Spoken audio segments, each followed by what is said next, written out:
Hello, my name is Ben Henderson. I'm the director of the Arizona Governor's Office of Strategic Planning and Budgeting. It is our pleasure to present the fiscal year 27 executive budget. The governor's budget is a balanced approach to ensure the financial sustainability of Arizona. The budget includes several targeted investments to make Arizona more affordable by cutting taxes for middle-class families while lowering the cost of housing, energy, food, and childcare. Our proposal allocates the necessary funds to respond to emergencies, to fight wildfires, and to protect the Colorado River. It includes funding to comply with changes to federal law, ongoing court cases, while also fully funding the services and programs that millions of Arizonans rely on every single day. One of the things I'm most proud of in this budget is the hard work, thought, and care that went into its development by the staff you're about to meet. Over the next hour, you will hear from some of the brightest and most dedicated public servants I have ever had the pleasure of working with. They will walk through the details of this year's budget. By continuing to focus on affordability and opportunity, Governor Hobbs has laid a path that continues to build on the strength and resilience of our great state for generations to come. Thank you. Hi, I'm Liz St. Clair, a principal economist with OSPB. Both the U.S. and Arizona ended 2025 as anomalies. Despite global and policy shocks, the year concluded with headline numbers that largely defied most forecasts. The U.S. GDP showed a strong 4.3% in the third quarter. Arizona's economic growth followed this positive trend in quarter two. However, quarter three data was postponed because of extensive government shutdown. Yet this headline strength masked a bifurcated reality driven by two opposing forces. The recent shift toward protectionism and ongoing trade volatility are contributing to a lot of uncertainty, putting the economy under strain. Hiring has leveled off, and housing budgets remain under immense pressure, leading to the gloomy sentiment felt in most households. Counteracting this is a historical surge in capital investment that is offsetting the economic sluggishness. This seismic shift is significantly boosting corporate profits and generating considerable wealth for the upper class through stock market gains. Overall, this creates a very fragile outlook. For our economy to remain strong in the long run, growth must diffuse beyond a handful of strengths. If it fails to reach the wider market, we risk deepening the divide, and growth is reliant on a small handful of industries and households to carry the entire economy. One such catalyst for growth has been a massive wave of AI infrastructure and investment spending that is reshaping the economy. Looking at the left chart, in the first half of the year, AI investment acted as a critical shock absorber for the U.S. GDP and will likely continue to act as a central pillar of growth trajectory. While investment spending in some sectors slowed, capital spending on AI surged.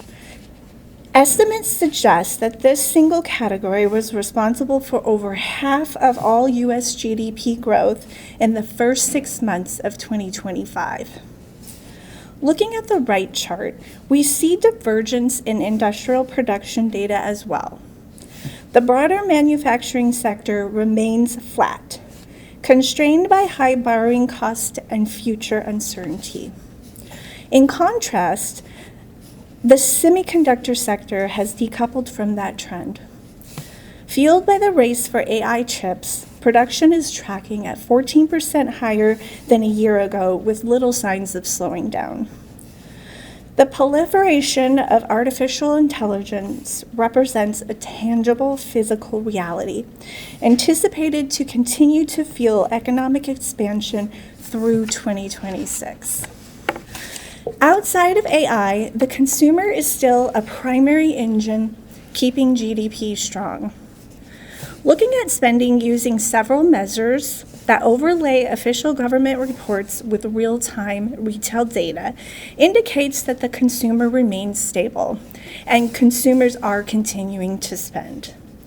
Although consumption appears stable on the surface, those that are wealthy and own homes and have large stock market portfolios are maintaining discretionary spending, while the average household really has to cut back simply to manage continuing rise in the cost of living. This next slide helps explain the discrepancy within the spending data, suggesting that consumption figures are likely sustained by the most affluent households. The upper line on this chart represents the top 20% of earners. You can see that their wealth has continued to climb over the years.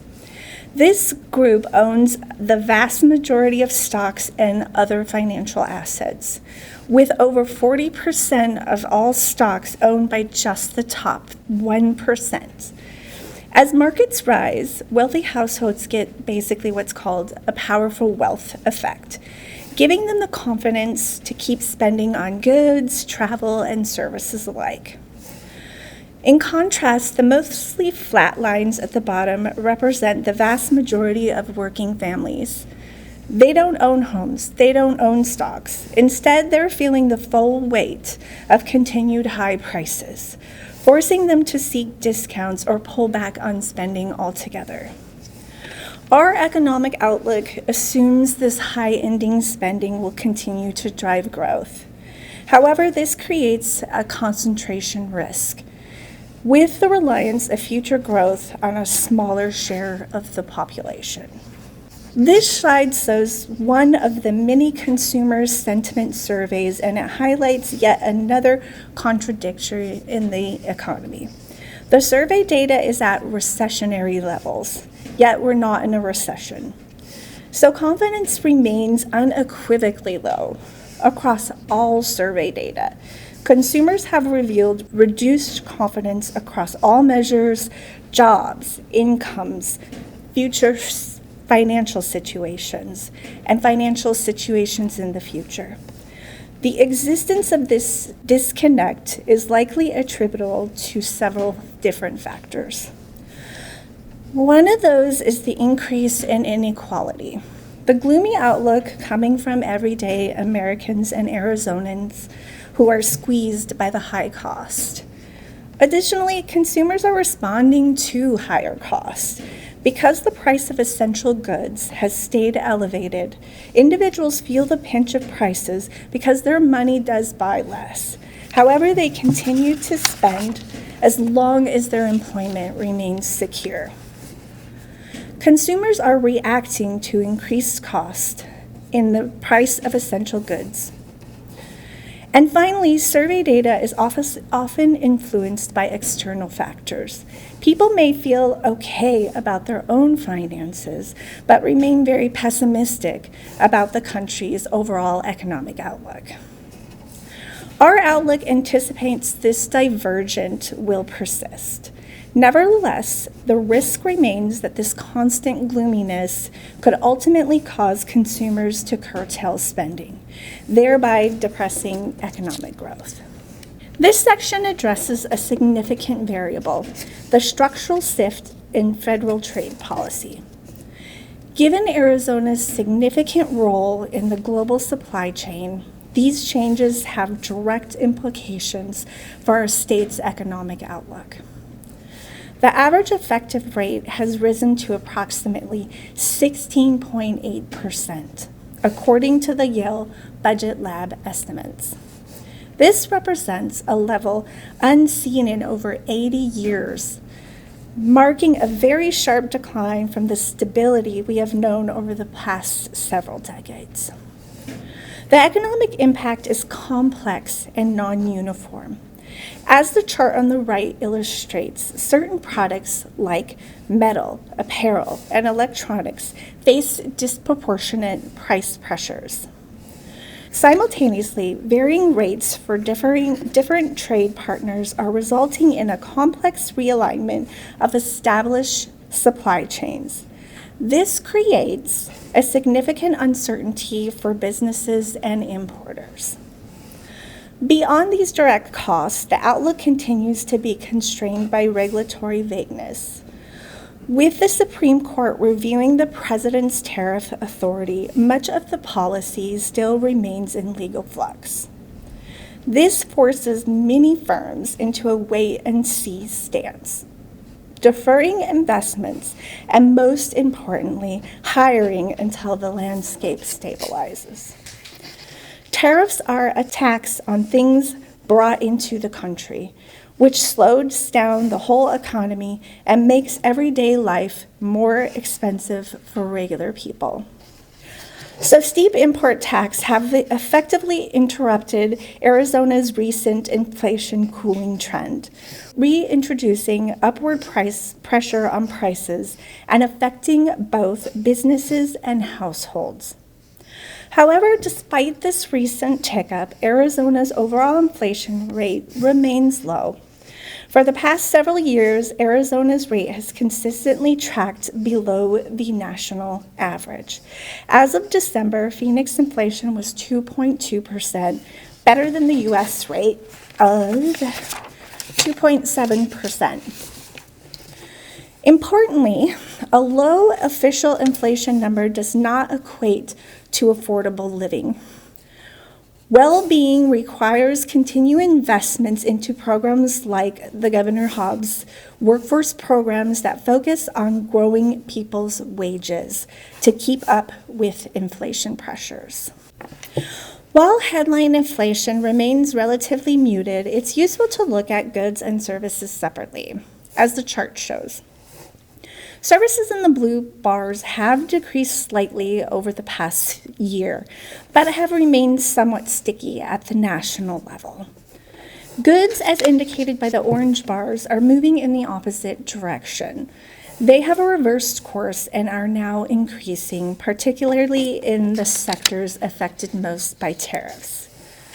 Because goods are rising from taxes on imports and not from consumers demanding more goods, it's probable that once the price increases are fully passed through, they will not continue to climb. While price increases have occurred mostly in a limited number of goods, the overall impact has not been as severe as initial forecasts suggested. There are several reasons for this. The standard flow through to consumers is being somewhat disrupted. Companies have absorbed some of the cost to maintain market share. Companies initially depleted their big inventories. Companies are restructuring the supply chains. They are negotiating cost-sharing agreements and using cheaper ports or consolidating shipments to reduce spending costs. It is anticipated that these costs will eventually be fully passed through, leading to slightly higher inflation rate during the early part of 2026.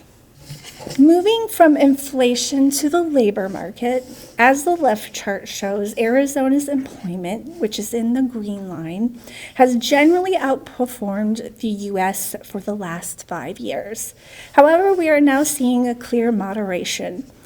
Growth is crawling. As of November, Arizona's year-over-year growth has slowed to 0.7%, which is slightly outpacing the also sluggish U.S. rate of 0.6%. Arizona's current slowdown is largely driven by external factors. Facing policy uncertainty and the need to absorb tariff costs, companies are actively reducing costs by freezing hiring. And companies are reversing their pandemic hiring sprees as well. They hired too many people when things were busy, and now they are cutting back to normal levels. Looking at the chart on the right, Indeed data for Arizona reveals a stalling in hiring. The steep drop in job postings signals that recruitment has ground to a halt. This lack of churn in the workforce harms the workforce in two ways. For job seekers, it creates a high barrier to entry with few available openings. For employees, it limits career advancement and suppresses the wage growth that typically comes from switching jobs. Notwithstanding the cooling labor market, we are not observing widespread layoffs. We are stuck in a no hire, no fire labor market. The unemployment rates for both the United States and Arizona have increased throughout 2025 due to external pressures. However, Arizona's rate of 4.3 remains below the U.S. average of 4.5% for the same period. The current rate is still lower than the pre-pandemic average, which was at 4.9%.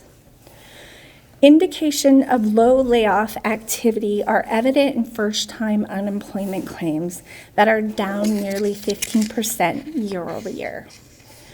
Labor force growth is also positive because of Governor Hobbs' dedication to grow the Arizona workforce. Arizona has added 83,000 people to the labor force year to date. This expansion shows that Arizona's economy is attracting and supporting new workers. Job growth does remain somewhat concentrated in healthcare and social assistance for both the U.S. and Arizona. However, Arizona's overall job growth remains intact, with 8 of the 12 sectors having year-over-year gains. The outlook expects that the unemployment rate will stabilize below a 5% rate as firms continue to retain workers but remain cautious about expansion. Arizona's economic direction in 2026 is fundamentally connected to the broader U.S. economy. Its successes or setbacks will be determined by most of the same key structural forces currently influencing the national environment. Looking at some of these risks, persistence risks remain that inflation represents more than a singular increase, potentially continuing to increase or become entrenched above the 2% target rate the Fed sets. The stock market has reached unprecedented levels throughout 2025. Given that there has not been a market correction for several years and the potential of AI to be a market bubble, the economy could rapidly undergo a sharp reversal. Ongoing global conflicts and trade wars remain a wild card that could spike energy costs and continue to disrupt supply chains. 2026 could continue to be defined by chaos and unpredictability. Between shifting trade tensions and fiscal policy debates, such as tax incentives versus program cuts, business and state government planning is likely to remain inherently difficult. As households face increasing pressures, there is a growing risk that specific cracks in that market will drag the consumer spending down overall. And last but not least, there is danger in the no hire, no fire labor market. It could quickly move from that state to more active layoffs if economic conditions turn negative. Looking at some of the opportunities ahead, through Governor Hobbs' leadership to attract and work with the largest and most prominent AI companies, Arizona is now America's semiconductor headquarters. And Arizona is positioned to capture the single biggest driver of national growth. We are seeing this inside our revenue stream with corporate revenue growth in double-digit growth. Outside of AI, high-value growth in healthcare and biosciences provides critical diversification, offering high-wage job stability alongside the semiconductor ecosystem that's being built out. Some other resilient factors that are going into 2026, interest rates are likely to be reduced. Fed rates generally stimulate the economy by reducing borrowing costs, making it cheaper for businesses to invest and for consumers to finance major purchasing items like homes, thereby locking investment and boosting spending. Arizona and the U.S. productivity is surging, allowing economic growth even with fewer hires, driven by tech like AI, automation, and efficiency gains from multi-year projects. Hi, I'm Zach Hughes, a budget analyst forecaster with OSPB. The executive revenue forecast strives to balance what we know about the economy with all the future unknowns. This bar graph depicts ongoing revenues. The gray bars shows actuals for 24 and 25. The orange bars shows the fiscal year 2026 enacted budget, and the blue bars show the fiscal year 2027 executive budget. The executive forecasted amounts are shown above the blue bars. It should be noted that this revenue picture does not include one-time adjustments to revenue. The ending balance in fiscal year 2025 was positive at just over $1.3 billion, creating a $277 million surplus, as the ending balance was previously projected at $1.1 billion. The forecasted ongoing general fund revenues is $357 million higher than the enacted forecast in fiscal year 2026, with this difference growing to $907 million in fiscal year 2027. The executive revenue forecast for fiscal year 2026 is characterized by solid growth in individual income tax, strengthening corporate income tax, moderating growth in sales and use collections, and a decline in growth in non-tax revenue sources. Overall, revenue collections are on track to meet the current executive estimate for fiscal year 2026, positioning the state to achieve the four-year estimate entering fiscal year 2027. This bar chart illustrates the executive ongoing expenditures. It should be noted that this expenditure picture does not include one-time adjustments to expenditures. The executive budget proposes modest increases in spending until fiscal year 2029, with a trajectory that corresponds with the projected increases in revenue. Ongoing expenditure growth is 7% in fiscal year 2027, and 4.4% in fiscal year 2028, and 4.5% in fiscal year 2029. As stewards of Arizona's largest and most complex organization, we must prioritize critical funding for the essentials. The executive budget fully funds the following core areas: $1.2 billion in caseload and formula funding, $499.3 million in critical operating items, $126.8 million to protect our quality of life, and $339 million to make Arizona more affordable, which includes cutting taxes for the middle class. By prioritizing funding, we minimize long-term life cycle costs and build a resilient foundation for future generations. This table provides an overview of the executive budget looking at the general fund sources and the general fund uses, showing the ending cash balances and the ending structural balances for fiscal year 2027 through fiscal year 2029. The fiscal year 2027 budget is fiscally prudent and addresses the majority of recurring one-time spending. The executive has effectively balanced moderate revenue growth alongside strategic opportunities for additional revenue enhancements while preserving funding for our critical areas. The state's current budget highlights continued vigilance to strengthen budget resiliency and fiscal stability in the face of new budget challenges. Hi, I'm Ben Onesco, budget analyst with OSPB. In 2025, there have been several changes at the federal level beyond the passage of H.R. 1, also known as the One Big Beautiful Bill Act, significantly impacting our state. The graphic on this slide illustrates the nearly $500 million in federal funding that has been impacted by the federal government as of December 15th, 2025. $183 million in federal funding has been canceled, and $318.8 million is considered under litigation or federal review. These federal fund disruptions impacted critical programs, including Solar for All, which was expected to help lower energy costs and create good-paying jobs in Arizona, and funding to protect children and adults from abuse, neglect, and exploitation. Each year, the Arizona Governor's Emergency Fund receives $4 million to respond to and recover from disasters. Since 2018, Arizona has sustained over $100 million in estimated damages eligible for reimbursement from the Governor's Emergency Fund. The impact of disasters is growing, and damages consistently exceed what is available for reimbursement. Additionally, the Federal Emergency Management Agency, known as FEMA, has become stricter and slower in approving and issuing payments for disasters, demonstrated through FEMA's denial of Arizona's request for a major disaster declaration for the September 25th through 27th, 2025 Gila and Mojave County flooding, despite preliminary assessments documenting damages that far exceed the appropriate thresholds for federal aid.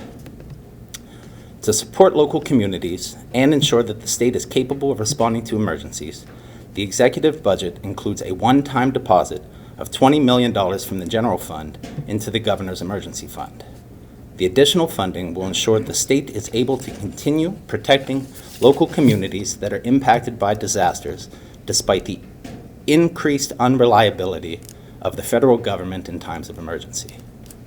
Medicaid is the largest single provider of health insurance in Arizona, with approximately 1.8 million members currently.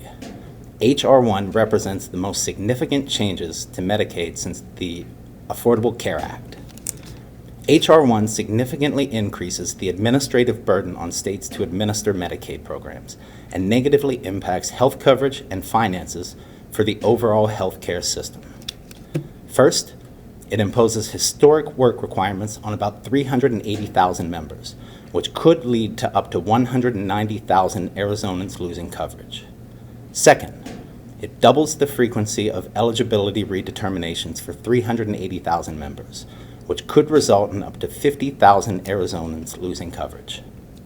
Third, it creates a laborious and unnecessary process for verifying addresses. Lastly, it reduces the cap on provider assessments from 6% to 3.5%, which will result in a $5.3 billion reduction in federal funding to Arizona hospitals by fiscal year 2033. To implement the previously mentioned H.R. 1 requirements, the executive budget includes $14.4 million one-time general fund and 150 new FTE positions. This includes $4 million for technology solutions and $10.4 million for staffing and other operational expenses. As the graph demonstrates, the expectation is that implementation of H.R. 1 will occur over a 2 to 3 year period as IT systems are updated, employees are trained on new processes, and Medicaid members figure out how to adhere to the new requirements.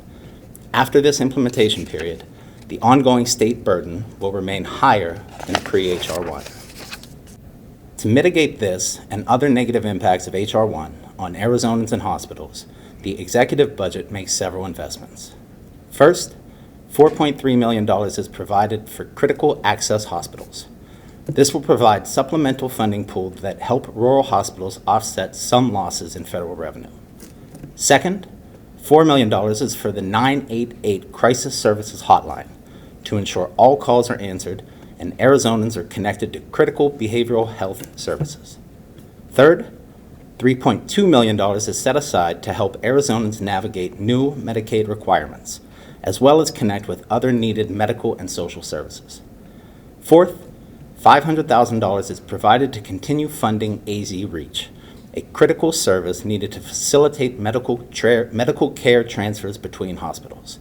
This is a lifeline for rural hospitals, which often lack the expertise to handle complex or severe cases and need a timely transfer of the patient to another medical facility. Hi, I'm Rudy Sen, Budget Analyst at OSPB. The Supplemental Nutrition Assistance Program, or SNAP, is the largest and most successful anti-hunger program in the nation. This program is relied upon by hundreds of thousands of Arizonans every month, including 1 in 4 Arizona children. H.R. 1 reflects the largest change to the administration of SNAP in recent history. These changes include expanding work requirements to vulnerable populations, including veterans, imposing financial penalties on states of up to 15% of SNAP benefit issuances, increasing state share of administrative costs from 50% to 75%, and capping annual benefit adjustments. The federal mandates within H.R. 1 place significant administrative burdens on the state and on Arizona taxpayers.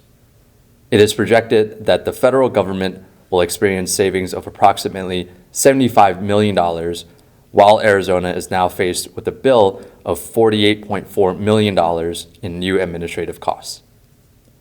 The executive budget includes funding to address these increased costs, including funding to fill 146 FTE positions. As mentioned in the previous slide, H.R. 1 imposes new financial penalties on states. This penalty depends on the state's payment error rate, which measures the accuracy of eligibility and benefit determinations.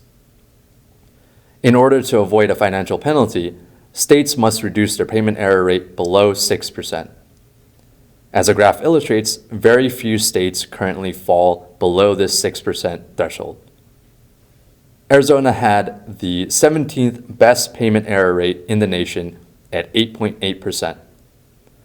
If Arizona's payment error rate remains at this level in the federal fiscal year 2026, the estimated financial penalty to the state is nearly $200 million. Governor Hobbs, recognizing the need, has already directed $7.5 million in one-time ARPA funding to stabilize and expedite operations, improve the accuracy of SNAP payments, and avoid a hefty financial penalty that would ultimately fall on hardworking Arizona taxpayers. The effects of H.R. 1 will be felt both nationwide as well as right here in Arizona. An estimated 449,000 Arizonans may lose some or all of their SNAP benefits, with 140,000 Arizonans expected to be directly impacted by the expanded work requirements. Nationwide, federal spending on SNAP is expected to be reduced by $186.7 billion over the next 10 years, resulting in up to 6 billion fewer meals annually. The Federal Clean Air Act regulates air quality and has been pivotal in protecting public health and reducing pollution nationwide. H.R. 1 rescinds Federal Clean Air Act grant funding. Without this funding, the Air Quality Division at the Department of Environmental Quality, or ADEQ, will lose 26% or $3.9 million of its current operating funding, resulting in reduced air quality monitoring, planning, forecasting, compliance inspections, and data management activities. The executive budget includes $3.9 million ongoing from the general fund to backfill the lost federal funding. Without this backfill, many Arizonans could experience health impacts such as increased cases and severity of asthma, respiratory irritation, and lung disease from breathing poorer air quality. In addition, businesses may experience greater delays and costs as ADQ will lose funding that supports the timely issuance of required air quality permits and activities that support industry compliance. Since January 20th, 2021, Arizona has spent nearly $760 million to protect and secure the border. Governor Hobbs requested reimbursement for this spending from the federal government's new State Border Security Reinforcement Fund, which was created by H.R. 1 to provide grants to states to reimburse border-related expenditures. While the U.S. Department of Homeland Security has yet to release the details for how the grant process may occur, based on current information, Governor Hobbs is confident that these expenses qualify for reimbursement and expects that Arizona will be repaid the full $760 million to which it is entitled. Hello, my name is Remy Godin, and I'm a budget analyst too with OSPB. Arizona families continue to bear the burden of ever-growing financial pressures, from increased childcare costs to the strain of rising grocery bills on their budgets. The executive budget seeks to tackle these issues head-on, with initiatives designed to keep more money in the pockets of everyday Arizonans. These include new programs, such as Governor Hobbs' middle-class tax cut package, utility bill assistance, and weatherization support, as well as tested solutions like Sunbucks, school meal grants, child care assistance, and the voluntary vehicle repair program. The executive anticipates the majority of taxpayers will file before the fiscal year 2027 budget is enacted. To ensure all taxpayers realize the benefits of tax relief, the executive budget calls for the passage of the middle class tax cut package, introduced by Governor Hobbs in her November 2025 executive order, early in the legislative session. The provisions of the middle class tax cuts package mirror portions of the federal tax relief package enacted by H.R. 1 in the summer of 2025. These provisions include a $750 increase in the standard deduction for single filers and a $1,500 increase in the standard deduction for joint filers, an additional $6,000 deduction for Arizonans over age 65, allowing Arizonans to deduct eligible tipped and overtime income from taxes, and allowing Arizonans to deduct up to $10,000 of interest for car loans on new American-assembled vehicles from taxes. To alleviate the shortage and affordability crisis in housing, the executive budget includes an increase of $2.5 million in one-time funding in fiscal year 2027 and a $2.5 million investment of Federal American Rescue Plan Act, or ARPA, dollars in fiscal year 2026 to support the creation of the Housing Acceleration Fund. The Housing Acceleration Fund leverages public-private partnerships, using the state's public financing capability and capital from private sources at a 10-to-1 ratio to increase access to low-cost capital for critical housing units and projects that lower costs for Arizonans. When capitalized, the first iteration of this fund will allow up to $300 million in financing for affordable and workforce housing. Over time, this initiative can extend beyond these uses and fund, for example, energy and public infrastructure projects, and small business lending. Energy affordability continues to be a challenge for families. In fact, Arizona has the second highest price per kilowatt hour in the West, and average annual household energy costs in Arizona outpace the national average by nearly $150. In an effort to provide relief to struggling working-class families, Governor Hobbs has already directed $20 million in one-time ARPA funding to establish the Power AZ program. Of this amount, $15 million will assist families with utility bills, and $5 million will expand weatherization programs. The executive budget includes $1.5 million one-time to invest in research on the potential of geothermal energy. Arizona has significant geothermal resources that could be utilized to expand the state's energy portfolio. Research into the state's geothermal resources will reduce the initial barriers and cut costs for private development of geothermal projects that generate affordable power and quality jobs. The funding will be transferred to the Arizona Geological Survey and used for data collection, analysis, and management of geothermal resource potentials. Hello, I'm Stephen Heinsma, Budget Analyst 2 with OSPB. In an effort to continue funding the Power AZ affordability initiative mentioned on the previous slide, the executive proposes a new $3.50 per night fee on visitors who stay in short-term rental properties. This fee is expected to generate up to $28 million per year and would be deposited into the newly established Arizona Affordability Fund. Of the monies deposited into the fund, $15 million will be used to provide utility bill assistance to nearly 30,000 new households, providing much-needed relief to families struggling to pay heating and cooling bills in Arizona.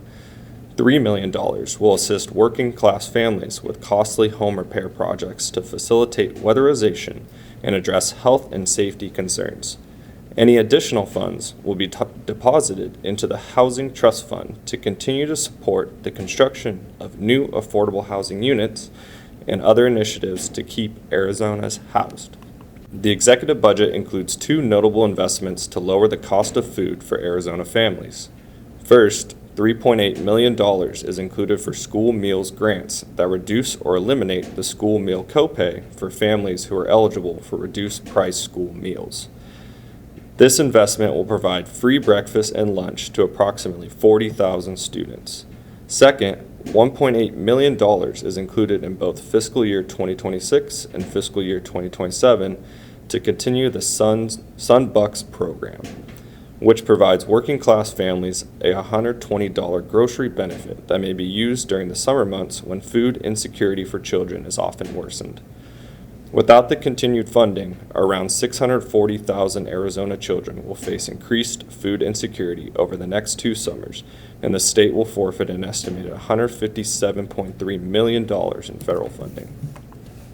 Disruptions in childcare cause a $4.7 billion economic disruption to Arizona's families, employers, and the state economy annually, which includes families losing nearly $3 billion in earnings and businesses losing $958 million in reduced revenue and increased hiring costs. In fiscal year 2027, Governor Hobbs continues her commitment to the Bright Futures AZ initiative, a comprehensive multi-pronged approach to improve access, enhance quality, and increase affordability of childcare for working-class Arizona families. To avoid a fiscal cliff and continue supporting the Child Care Assistance Program, the executive budget includes $44.8 million in ongoing funding, which protects the current 40% quality enhancement rate that helps ensure that high-quality care is being provided throughout the state and increases options for participating families. The executive budget includes a one-time $2.2 million deposit from the Air Quality Fee Fund into the Voluntary Vehicle Repair Program Fund to support the program. The Voluntary Vehicle Repair Program assists working-class individuals and families with the cost of necessary vehicle repairs after a failed emissions test. After paying a copay of $100, participants receive up to $900 toward the cost of emissions-related vehicle repairs. Legislative changes in 2021 expanded program eligibility. This has increased demand for the program, as seen by an increase in participation from 1,632 vehicles repaired in fiscal year 2021 to 3,735 in fiscal year 2023. The funding will ensure that the current demand is met. Given the uncertainty and fragility seen in the broader economy, the executive budget takes steps to preserve the future of the state's budget and protect the critical services Arizonans rely on. The executive budget contemplates over $1 billion in revenue enhancements stemming from both federal and state resources. The most significant enhancement comes from federal dollars set aside by H.R. 1 to reimburse states for border-related expenses. Arizona's state leadership has petitioned the federal government for $760 million in reimbursement the state is entitled to pursuant to H.R. 1. The executive budget contemplates a number of additional revenue enhancements totaling $223.4 million. These enhancements include $145.9 million from a new tiered fee structure for event wagering, $38.5 million from the elimination of a data center tax exemption, $20.5 million through an investment in lottery advertising, and $18.5 million by identifying alternative fund sources for 2 state agencies. The executive budget redesigns the state's regulatory framework to better address the realities of the current sports betting industry. It is clear that in today's market, a handful of large operators capture the vast majority of activity and revenue in the industry. To address the differences between large and small operators, the executive budget proposes amending the current event wagering privilege fee structure from a flat fee capped at 10% to a tiered structure based solely on operator revenue. For 79% of operators, including all tribal operators, the fee will remain capped at 10%. For 21% of operators that generate $75 million or more in monthly revenue, the fee cap will increase to 45%.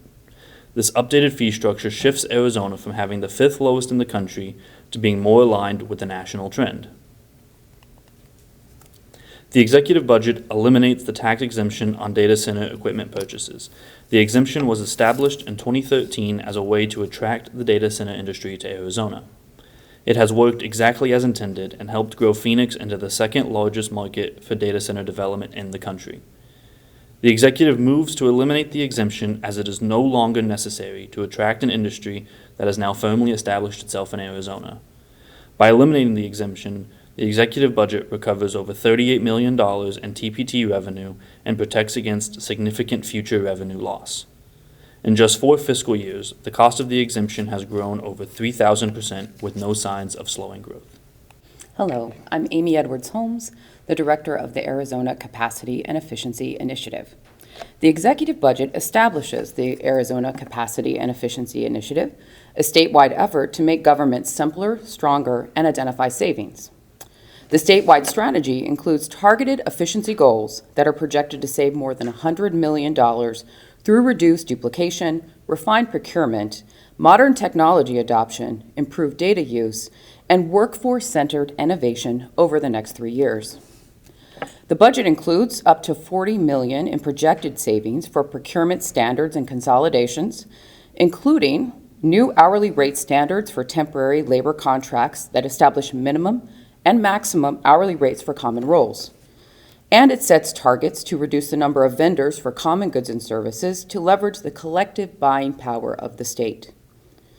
The budget also includes up to $30 million in projected savings for information technology reform, including standardizing IT hardware, laptops, phones, and purchasing those items in bulk, standardizing and consolidating redundant software applications used across the state, centralizing software license management to find and eliminate unused seats, and it requires a statewide contract that requires state IT contracts that are renegotiated to reduce costs by 3 to 5%. The executive budget includes plans to sell vacant properties and other assets that will generate one-time revenue to the general fund. Those sales include up to 12 different vacant parcels with expected one-time revenues of more than $14 million. It also requires the development of a new statewide standard for space allocation that can reduce our physical footprint and generate savings through reductions in private leases. The executive budget advances a targeted set of fleet optimization initiatives that deliver up to $4 million in one-time cost avoidance, alongside recurring operations and maintenance savings, reinforcing long-term efficiency and fiscal discipline. It also provides the authority to the Director of the Arizona Department of Administration to enter into public-private partnerships for the modernization of state-owned vacant land for a 640-acre solar farm. It has the potential to earn $15 million in new revenue and would regenerate enough power for up to 1,600 homes every year. The Arizona Capacity and Efficiency Initiative also supports ongoing work to build state capacity by strengthening our workforce, the technology, and data to support future efficiencies. The executive budget includes $1 million from the general fund to continue the state employee professional development program that was piloted in FY26 to build state capacity by expanding the use of emerging technologies and AI. It also calls for the development of a unified data strategy to unlock the value of the state's administrative data to better understand statewide trends, evaluate program performance, compare operational costs, and anticipate emerging needs. To ensure that these reforms are grounded in real-world operational needs, this initiative is launching 2 other key priorities. The Arizona Efficiency Challenge, which empowers state employees, those closest to the daily operations, to submit ideas to cut waste, simplify processes, and save money through a formal process designed to activate the best ideas. And it also establishes the Arizona Innovation Hub, which will build a pipeline of high-value technology use cases for AI, automation, predictive analytics to ensure that every state investment in innovation provides clear and measurable return to the taxpayer. To continue building on the executive's response to the sober living home crisis, the executive recommends 2 small investments with a large impact. First, the executive recommends $600,000 in 7 positions to establish a new cost containment analytics team at the Arizona Healthcare Cost Containment System. The team will use AI and advanced data technologies to prevent waste, fraud, and abuse. Second, the executive recommends $365,000 in 7 positions to increase agency capacity and enforce and prosecute bad actors. Hi, my name is Joldish Luwezi Madingu. I am a budget analyst 2 at OSPB. The executive budget includes $20.7 million ongoing from the general fund in FY 2027 to backfill Reduced Victims of Crime Act FOCA federal grant dollars. This funding will be allocated as follows. $9.3 million to the Department of Public Safety for grants to local entities that offer services for victims of crime. $9.1 million to the Department of Economic Security to continue providing essential services, including case management and crisis intervention to vulnerable adults who have been a victim, and $2.3 million to the Arizona Criminal Justice Commission to cover victim compensation and victim assistance program operating costs. The fiscal year 2026 enacted budget provided funding for each correctional officer and youth correctional officer hired on or before July 4th, 2025 to receive a one-time 4% stipend. The executive budget continues and expands this funding in fiscal year 2027 to provide all current correctional officers and youth correctional officers with a permanent 4% salary increase. The executive anticipates the permanent salary increase will sustain and enhance declining vacancy rates at both the Arizona Department of Corrections, Rehabilitation and Reentry, and the Arizona Department of Juvenile Corrections. Both agencies have seen consistent decreases in monthly vacancy rates in FY 2026. When Governor Hobbs took office in January 2023, the ADCRR vacancy rate was nearly 26% and has decreased to 14% as of November 2025. In January 2023, the ADJC vacancy rate was approximately 23% and has decreased to 7.4% as of November 2025. The executive budget includes an ongoing funding increase of $10.5 million from the general fund to meet the state's statutory obligation for probation officer salary costs. In recent fiscal years, this funding shortfall has been temporarily addressed using federal American Rescue Plan Act funds. However, the funding source will expire in December 31st, 2026. Probation officer salaries are funded using a shared cost model where the state covers approximately 60% of the salaries and counties are responsible for the remaining 40%. Over the past 2 years, officers have received merit and cost of living increases from counties, which has led to an increase in the state's financial obligations. Without sufficient funding, the judiciary will face potentially laying off 129 probation officers, resulting in the immediate transfer of the probationers supervised by those officers into state and local custody. This would lead to hiring freezes and unfilled positions, which would exacerbate already high caseloads in counties such as Cochise and Yuma, where the ARS 12-251 mandates a maximum ratio of 1 to 65. The fiscal year 2027 funding allows the state to remain in compliance with statutory requirements and continue to strengthen public safety through our judiciary system statewide.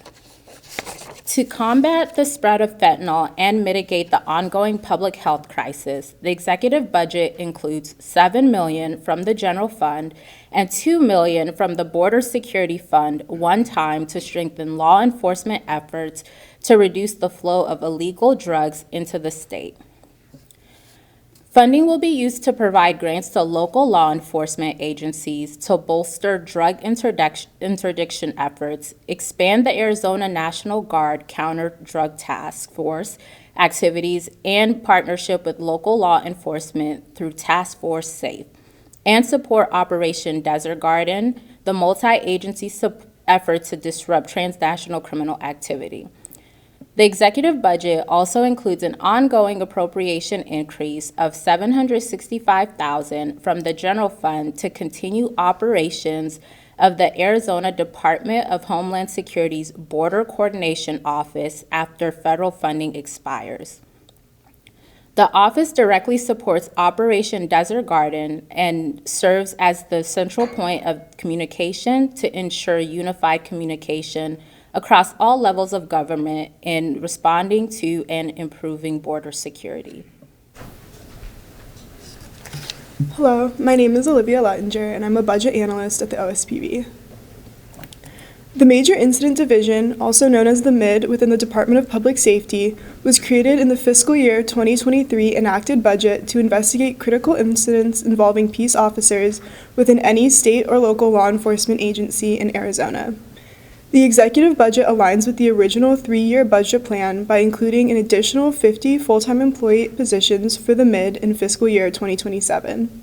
These positions are funded one time by prior year appropriations with a permanent funding increase of $7.4 million from the general fund beginning in fiscal year 2028 to support continued operation of the MID. To address the unique health and wellness needs of DPS law enforcement personnel and promote mission readiness and well-being, the executive budget includes $1.5 million ongoing and $57,500 one-time from the Arizona Highway Patrol Fund for the DPS Wellness and Crisis Care Program.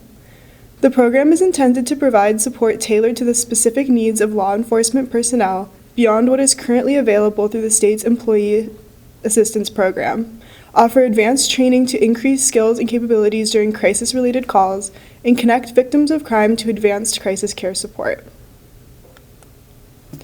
The executive budget includes $472,600 ongoing from the general fund to continue funding for 5 full-time employee positions that administer effective deployment of grants throughout the state. These positions, which provide support in grant application processing, administration, reporting, coordination, and related functions, were funded one time in fiscal year 2026. Continued funding for these positions is critical for DEMA to reduce processing time, fully resolve the multi-year backlog by June 2027, and sufficiently fulfill its statutory duties. These positions will also provide DEMA with the additional capacity necessary for processing new federal reimbursements related to border spending from 2021 to present. Heightening cybersecurity efforts and reducing the state's vulnerability to critical hazards and threats is more important than ever.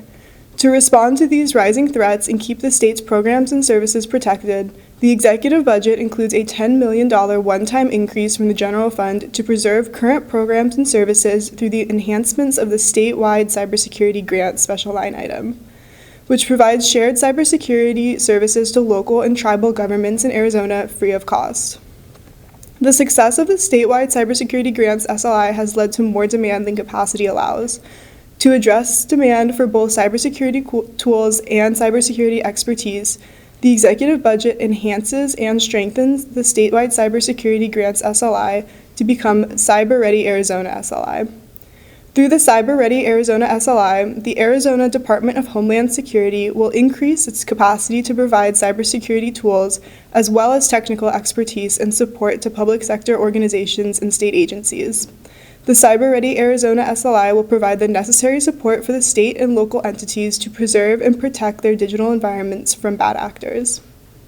The Department of Corrections, Rehabilitation, and Reentry responded to increasing violence in Arizona state prison complexes by introducing a pilot program in May 2025 for body-worn camera deployment.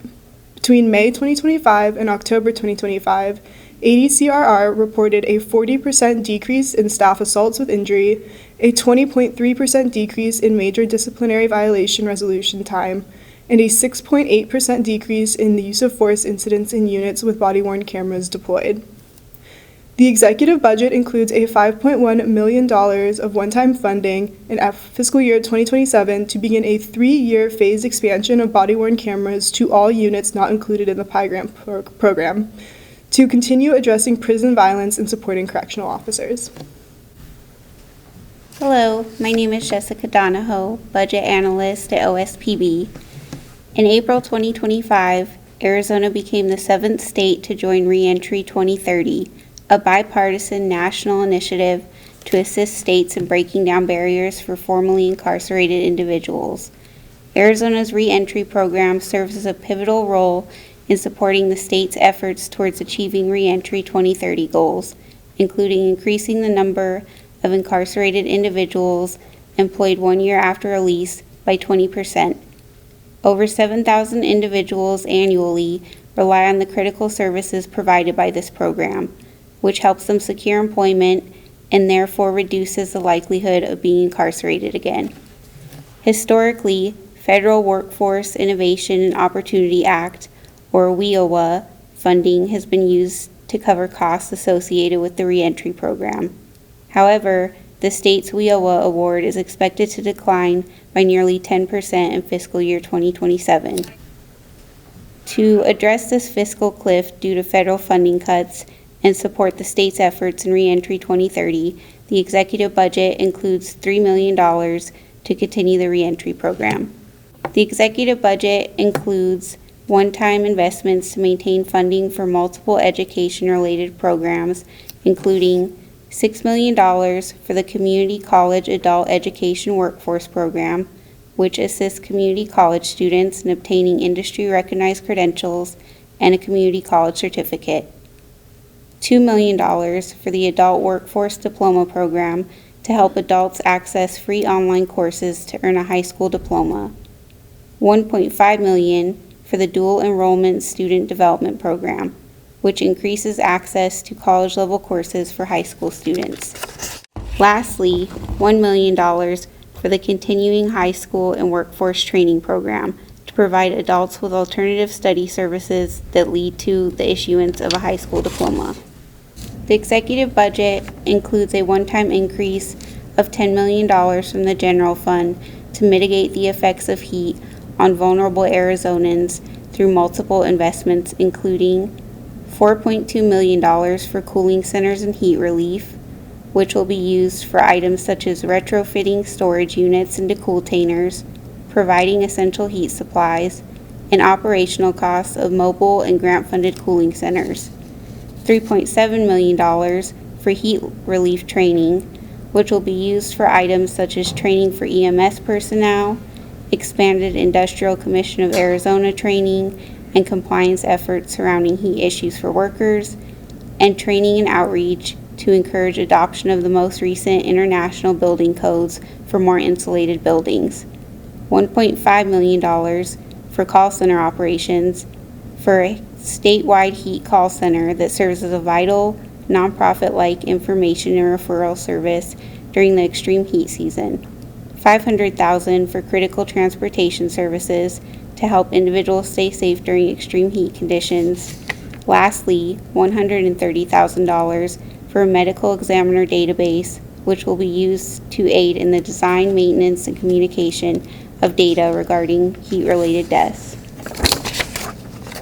The executive budget includes a one-time increase of $8.2 million from the general fund and $2.5 million from the Department of Child Safety's Expenditure Authority Fund to support nearly 1,500 young adults in the Extended Foster Care Success Coaching Program. This program has become popular among eligible young adults, with caseloads growing by over 180% since implementation in fiscal year 2024. Participating young adults receive life skill training, education assistance, housing assistance, career planning, and other services to support their transition from foster care to adulthood. Through the program, 95% of participants have benefited by completing educational goals, accessing healthcare services, receiving a driver's license, and receiving financial literacy training. The executive budget preserves one-time deposits for arts and culture at the current funding level. The executive budget includes a one-time $2 million deposit from the general fund into the Arts Trust Fund. The Arts Trust Fund is used to provide grants to nonprofits, government units, and community centers for the purpose of producing, presenting, teaching, or serving the arts. For the FY 2026 grant cycle, the Arts Commission awarded 453 grants, totaling $2.7 million to 60 cities and towns across the state. The executive budget includes a one-time $2.5 million deposit from the general fund into the State Parks and Trails Heritage Fund. The Heritage Fund provides grants for park development, historic preservation, non-motorized trails, and outdoor education. From fiscal year 2022 through fiscal year 2024, Arizona State Parks and Trails awarded $13.5 million in grants for 93 projects across the state. This was matched with an additional $14.5 million for a total investment of $28 million.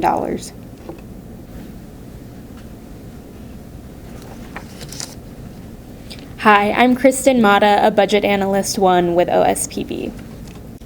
The executive budget includes over $500 million in K-12 education investments in FY 2027, including a $271.3 million increase in base level funding attributed to Prop 123 renewal, a $174.1 million increase in funding to basic state aid associated with a 2% inflation adjustment in the FY 2026 base level amount, transportation route mile factor, and charter additional assistance, a $76.4 million increase associated with other caseload factors, including public school and ESA enrollment, a $37 million and a $29 million investment for early reinstatements to the free and reduced price lunch, or FERPL Group B weight, and additional assistance increases respectively, and $2 million for the Foundational Literacy Coaching Program, which places literacy coaches who support teachers in implementing evidence-based core reading curriculum,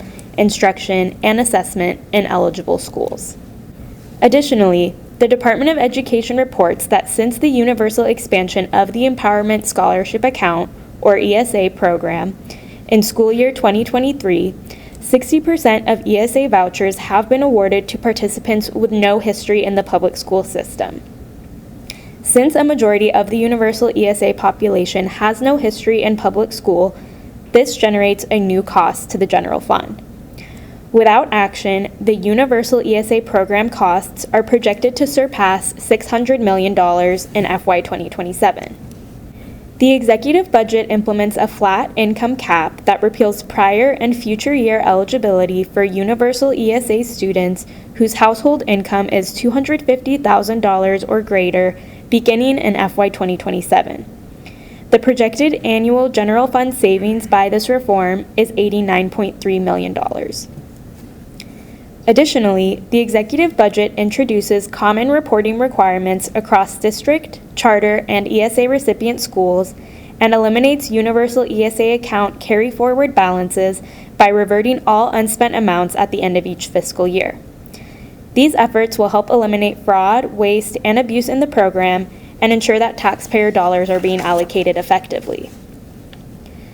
This reform fully protects the pre-universal ESA program and ensures that families will continue to have access if their child has special needs, attended a school or school district that was assigned a letter grade of D or F, resides on a Native American reservation, is a ward of the juvenile court and has been placed or has a pending placement in permanent adoption or guardianship, has parents who are legally blind or deaf, or has parents who are in active service of the U.S. Armed Forces.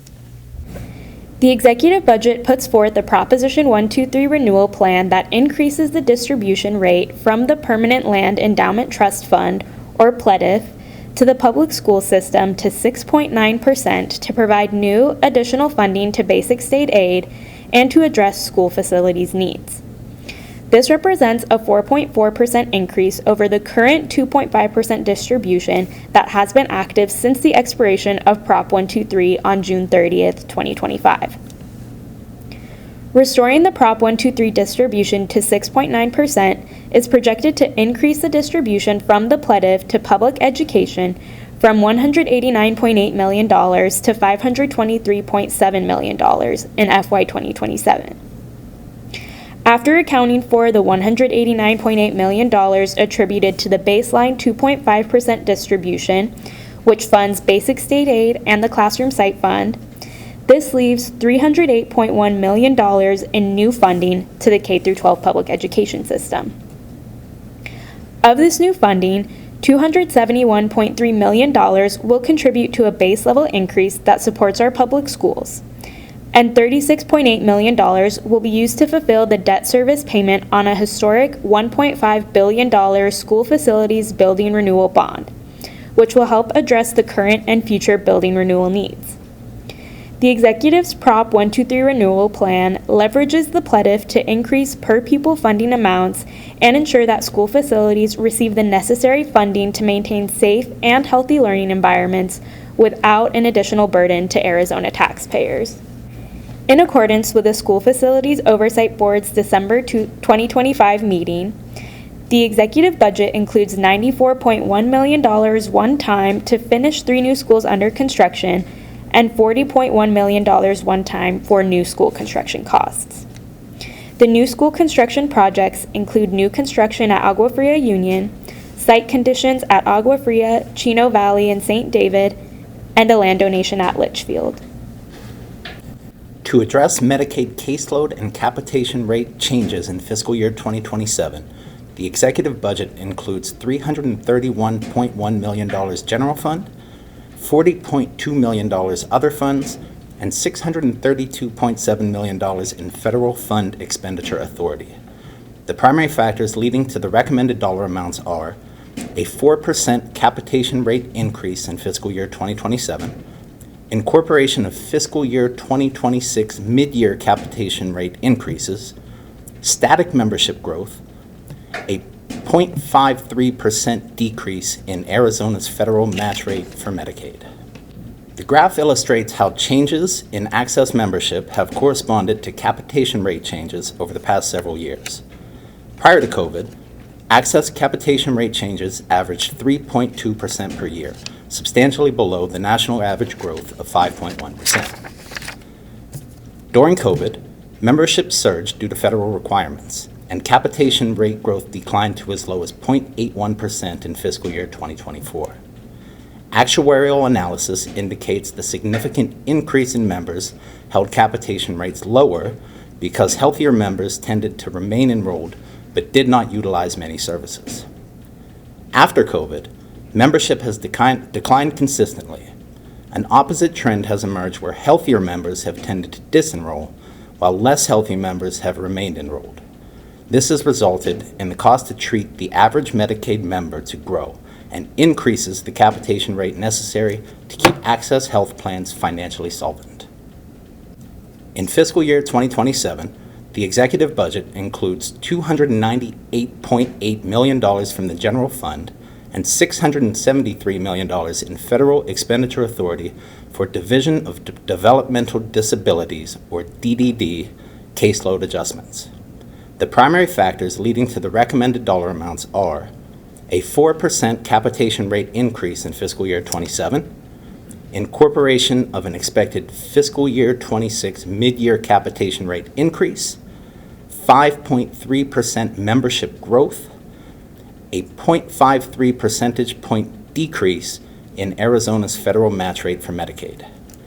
These caseload adjustments maintain the current level of service and help ensure that DDD members' needs are met. As mentioned on the previous slide, one of the factors contributing to rising DDD costs is membership growth. The graph on this slide illustrates the substantial increase in the number of DDD members throughout the years, specifically those with a primary diagnosis of autism spectrum disorder. In fiscal year 2006, the annual growth rate for this group was 19%. Since then, the population has seen a cumulative increase of 1,041% by fiscal year 2025. This chart represents the additional funding needed at the Department of Child Safety for both caseloads and reductions in federal funding. These critical investments include $1 million ongoing from the general fund for a projected 6% increase in extended foster care caseloads, $1.9 million ongoing from the general fund to backfill lost federal funding due to a reduction in the federal medical assistance percentage for Arizona, funding for the extended foster care success coaching program as previously discussed, and funding for congregate care caseloads that will be discussed on the next slide. The Department of Child Safety has largely relied on one-time general fund appropriations since implementation of the Families First Prevention Services Act, which restricted federal 4E reimbursement for group home placements to the first 14 days in care, resulting in a permanent loss of federal funding. The department requires ongoing funding to backfill the lost federal reimbursement to support current caseloads. In addition, despite making significant strides in reducing the total number of children in congregate care, the department has experienced increased costs and caseloads for children with complex needs that require higher levels of services through specialized settings. The executive budget includes $36.9 million ongoing from the general fund in fiscal year 2027 to ensure children in the department's care continue to receive medically necessary services and to meet current caseload needs for all congregate care placements. $13.9 million of Federal American Rescue Plan Act monies is included in fiscal year 2026 as directed by the governor to resolve a supplemental need for the same purpose. To continue to build upon the significant strides made in reducing the total number of children in congregate care while supporting foster families, the executive budget includes a 50% increase to the family foster care rate for children aged 6 and older, which went into effect on December 1st, 2025. The governor allocated $4.1 million of Federal American Rescue Plan Act monies to fund the initial investment across fiscal year 2026 and fiscal year 2027. The enhanced rate will increase placements in family-like settings, while most importantly, improving outcomes for children in the department's care. My name is Carlo Despande, and I'm a budget analyst with OSPB. In April 2023, the Prison Healthcare Federal Court injunction ordered a set of requirements that the Department of Corrections, Rehabilitation, and Reentry must adhere to in order to ensure compliance with healthcare services for incarcerated individuals. In June 2025, the court ordered implementation of a new staffing plan that adds 615.3 FTE positions. To support the increased staffing levels, the executive budget includes an increase in funding in fiscal years 2026 and fiscal year 2027 to fully cover the increased costs of staffing healthcare services according to the court order.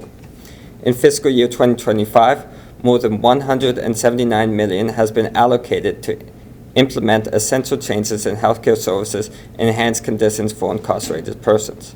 In fiscal year 2026, $9.5 million in funding for pest control, sanitation supplies, and compliance with staffing requirements was continued. In fiscal year 2027, executive budget continues this funding ongoing and provides funding to support the additional 615.3 FTE positions. In addition to staffing requirements, the executive budget recognizes the need to continue substance use disorder treatment by including $6.7 million ongoing from the general fund for medically assisted treatment and treatment co-occurring hepatitis C needs. The Colorado River serves approximately 36% of Arizona's water needs and is a crucial source of water for people, tribal nations, agriculture, advanced manufacturing, and Arizona's unique environment. An ongoing mega drought has led to diminished river flows, and the southwest region's reservoirs are approaching historic lows. The federal operation guidelines for operating the Colorado River expire within the year and will result in significant water use reductions across the Colorado River basin states, including Arizona. To support Arizona's water users, the executive budget established the Colorado River Protection Fund at the Department of Water Resources. The fund will be seeded with $30 million general fund deposit and will be used for water conservation programs, consumption use reduction, infrastructure upgrades, supply augmentation, and other source mitigation efforts to further prevent harm from the Colorado River supply reductions. The fund will also receive ongoing funding from a water usage fee assessed on data centers by the Department of Water Resources. A fee of just 1 cent per gallon will generate more than $6 million a year. Funding for the Department of Forestry and Fire Management to combat wildfires is provided intermittently and is largely dependent on the fire season as well as federal reimbursements. The cost to fight wildfires has nearly doubled over the past 15 years. Between fiscal year 2010 and 2020, the average cost to fight wildfires was $5.8 million. The average cost in just the last 4 years has ballooned to $12.9 million. In fiscal year 2025, the state experienced a total of 1,701 wildfires, which burns 245,700 acres of land. The executive budget includes $20 million in one-time funding from the general fund to prepare for the upcoming fire season and to protect our communities. The executive budget includes $924,600 in ongoing funding and $72,000 in one-time funding for the State Parks Revenue Fund for 11 FTE positions to expand park visitor safety. Of the 11 positions, 6 are for park rangers that will foster an overall safer environment and enhance the experience of park visitors. The remaining 5 positions are for water operations that will ensure water quality standards and permits are providedly met for safety use by park visitors. The water operations will support new water and wastewater facilities at 18 different parks that were funded by an $89.1 million ARPA investment. Maintaining Arizona's transportation system requires sustained investment, not only to expand roadway capacity, but also to protect the condition and safety of what has already been built. The executive budget includes a one-time $10.2 million investment to maintain 488 new lane miles added to the state highway system. Much of this new capacity comes through recent major project completions, including the Interstate 10 Broadway Curve Improvement Project and the I-17 Flex Lane Improvement Project from Anthem Way to Sunset Point. The budget also includes a one-time $5.2 million investment to address inflationary cost increases in highway maintenance materials, helping preserve roadway conditions and avoid higher long-term costs from deferred maintenance. Finally, the budget includes a one-time $10 million general fund deposit into the AZ Smart Fund to strengthen Arizona's ability to secure federal discretionary transportation grants by supporting match requirements and shovel-ready project development for rural communities outside of Maricopa and Pima counties. Since its creation in fiscal year 2023, $55.2 million have been awarded from the fund, resulting in an additional $174.6 million being competitively awarded in federal transportation funding. Together, these investments protect infrastructure, improve safety, and support transportation improvements across Arizona. The executive budget includes one-time and ongoing funding for employer premium increases to support the Special Employee Health Insurance Trust Fund, called HITIF, through which the state administers its self-insured medical, pharmaceutical, and dental insurance for employees. In fiscal years 2016 and 2017, the state deposited a total of $83 million from HITIF into the general fund, and since fiscal year 2018, it has made infusions from the general fund into HITIF to support the fund's balance and address potential shortfalls. In fiscal year 2022, a permanent increase in employer premiums was adopted, with revenues from that increase realized in fiscal year 2023. Subsequent one-time infusions addressed a continued rise year over year in the cost of healthcare, a phenomenon observed not only in Arizona, but across the nation. The table to the right demonstrates the impact of this cost growth and how projected revenues into HITIF in fiscal years 2027 through 2029 offset the expenses. In fiscal year 2027, the fund is expected to earn base revenues of $870.6 million and incur expenses of $1.4 billion. In response, the executive budget proposes one-time employer premium increases of $172.8 million from the general fund, $52.1 million in other appropriated funds, and $222.8 million in non-appropriated funds, and an ongoing employer premium increase of $100 million general fund, for a total increase of $547.6 million. The proposed premiums provide for a fiscal year 2027 ending balance of $75 million, which protects the fund against significant daily balance fluctuations and ensures that state employees have continued access to their health insurance benefits. In addition, the executive budget contemplates that by fiscal year 2029, the state will fund agency health premium increases entirely on an ongoing basis. This historically precedented and financially responsible change in practice protects the state from the need for ever larger one-time increases to combat healthcare cost growth. Capital projects for state-owned facilities fall into two broad designations: capital outlay and building renewal. The 3 state building systems, belonging to the Departments of Administration, Transportation, and the state universities, require routine maintenance and critical repairs. Monies for these projects, called building renewal, are appropriated to each managing agency, which allocates expenses to various needs within its system. Capital projects, meanwhile, are appropriated to specific agencies for specific purposes, typically new construction, demolition, or complete renovation of a structure.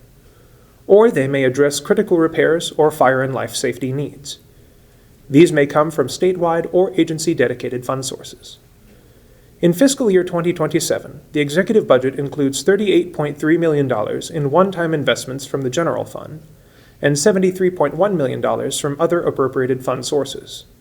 Of these totals, $28.3 million general fund and $32.2 million of other appropriated funds provide for capital projects, including Tucson State Prison HVAC upgrades, Supreme Court HVAC replacements, various ADOT projects, and Parks, Game and Fish, Pioneers Home, and State Fair improvements. $10 million general fund and $40.9 million in other appropriated funds provide for building renewal for the ADOA and Department of Transportation building systems. These investments are shown, broken out by agency and dollar amount, in the table to the left. And a full list of building renewal and capital projects appears in the capital projects section of the executive budget. Thank you for watching.